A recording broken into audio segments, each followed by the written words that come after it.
ನಮಸ್ಕಾರ ಸ್ನೇಹಿತರೆ, ಎಸ್ವಿ ಪ್ರಪಂಚಕ್ಕೆ ಸ್ವಾಗತ. ನಾನಿವತ್ತು ನಿಮಗೆ ಮಂಗಳೂರು ಬನ್ಸ್ ಹೇಗೆ ಮಾಡೋದು ಅಂತ ಹೇಳ್ಕೊಡ್ತೀನಿ. ಇದು ಬ್ರೇಕ್ಫಾಸ್ಟ್ ಆಗಿನೂ ಆಗುತ್ತೆ, ಹಾಗೆ ಸ್ನ್ಯಾಕ್ ಆಗೋಕ್ಕೂ ಓಕೆ. ಹೀಗೆ 2 ಬನಾನ ತೊಗೊಳ್ಬೇಕು. ಅದಕ್ಕೆ 3 ಸ್ಪೂನು ಶುಗರನ್ನು ಬೆರೆಸ್ಕೊಂಡ್ಬಿಟ್ಟು ಚೆನ್ನಾಗಿ ಅದನ್ನು ಕಿವುಚಿ ಅದನ್ನು ಪೇಸ್ಟ್ ಥರ ಮಾಡಿಕೊಳ್ಬೇಕು. ಈ ರೀತಿ ಚೆನ್ನಾಗಿ ಅದನ್ನು ಪೇಸ್ಟ್ ಥರ ಮಾಡಿಕೊಳ್ಬೇಕು.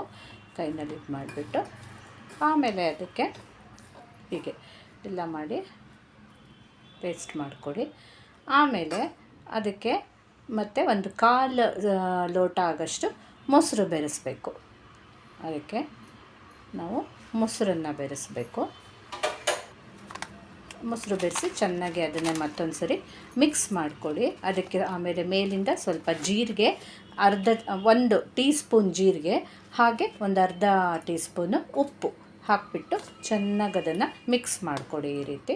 ಆಮೇಲೆ ಒಂದು ಸ್ವಲ್ಪ ಈನೋ ಸಾಲ್ಟನ್ನು ಹಾಕ್ಕೊಳ್ಬೇಕು, ಅಥವಾ ಇದು ಏನಪ್ಪ ಅದು ಎಡಿಬಲ್ ಸೋಡಾ ಇದ್ರೂ ಹಾಕ್ಕೋಬೋದು. ನಾನು ಆಮೇಲೆ ಅದಕ್ಕೆ 2 ಕಪ್ಪು ಮೈದಾ ಹಿಟ್ಟು ತೊಗೊಂಡೆ, ಬಟ್ 2 ಕಪ್ ಫುಲ್ ಹಾಕಲಿಲ್ಲ, 1.5 ಕಪ್ ಹಾಕ್ಕೊಂಡಿದ್ದೀನಿ.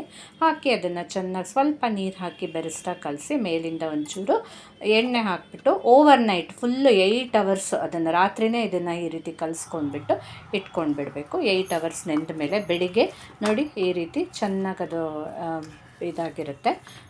ಇನ್ನೊಂದು 5 ನಿಮಿಷ ಹಾಗೆ ಕಲಿಸ್ಕೊಂಡ್ಬಿಟ್ಟು ಅದನ್ನು ಪೂರಿಗಿಂತ ಸ್ವಲ್ಪ ದಪ್ಪ ಲಟ್ಟಿಸ್ಬಿಟ್ಟು ನೀವು ಆಮೇಲೆ ಅದನ್ನು ಎಣ್ಣೆಗೆ ಹಾಕಿ 2 ಕಡೆನೂ ರೋಸ್ಟ್ ಮಾಡಬೇಕು.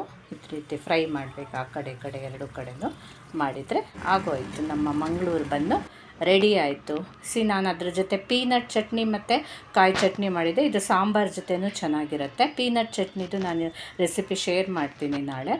ಇದನ್ನ ನಿಮಗಿಷ್ಟ ಆದರೆ ಲೈಕ್ ಮಾಡಿ, ಶೇರ್ ಮಾಡಿ, ಕಮೆಂಟ್ ಮಾಡಿ, ಹಾಗೆ ಖಂಡಿತ ನನ್ನ ಚಾನಲನ್ನು ಸಬ್ಸ್ಕ್ರೈಬ್ ಮಾಡಿ ಮರಿಬೇಡಿ. Thank you.